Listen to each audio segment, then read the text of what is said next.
before we went to the break to ask a question: where does self-defense come in all of this politically instigated violence, whereby many could argue that what was being said in "let's go and deal with them" or "let's go, they can't overpower us" is as an answer to the violence that was meted on them, that we're going to go ahead with this rally and that we've done and dusted with this place in terms of we've come and we've addressed the people and that we are going on to the next place? Does that come into any kind of reality?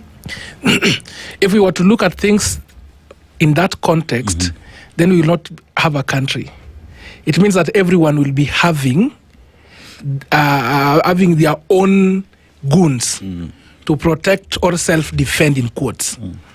So that if the opposition feels the government does not support them and they are meeting, let's say in Bungoma, whichever place, then let us meet and self-defend. So what is self-defense? Self-defense is actually a defense in murder.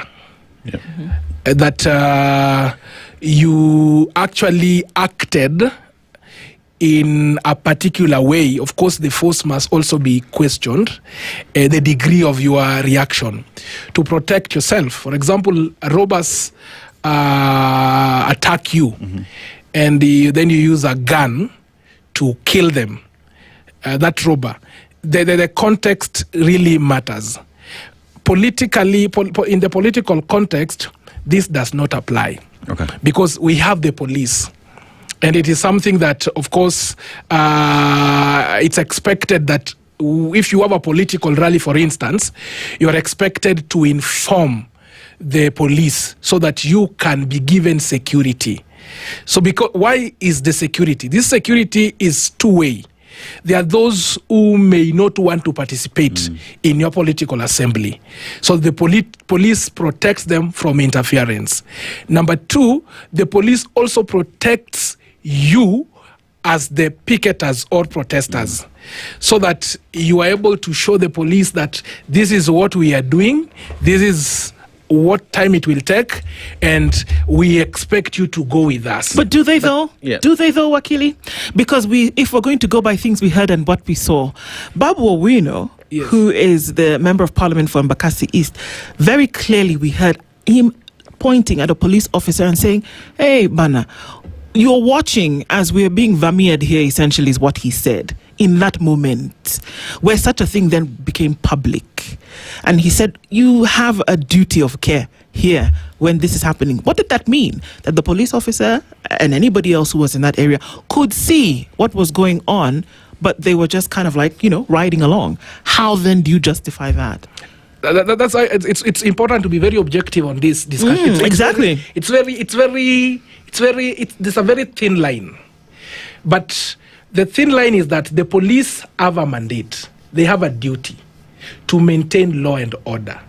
And if they fail to maintain law and order, then they have abdicated their duties and their roles.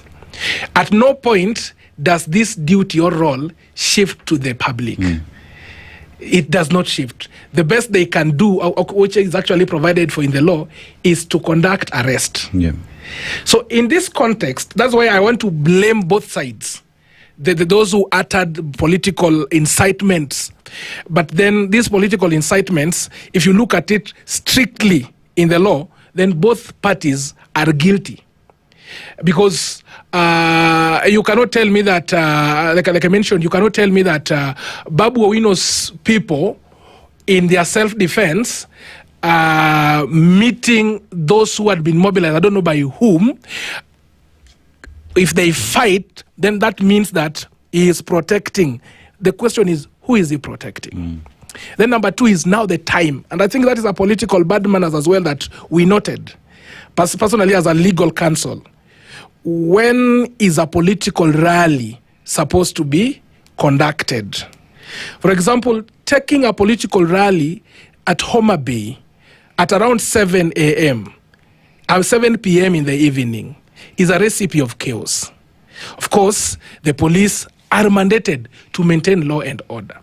But then the persons who organize such gatherings must also bear certain responsibilities to ensure that they cooperate with the police to ensure that the law is actually maintained. And they also ensure that they do it within the confines of the law.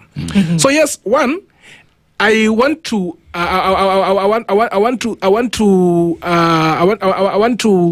tell the politicians that they should also bear a duty of care to their supporters, so that they do not they do not unnecessarily expose them to acts of goonism that is only isolated to the evening. But during the day, those who blocked the roads, if they were not arrested, why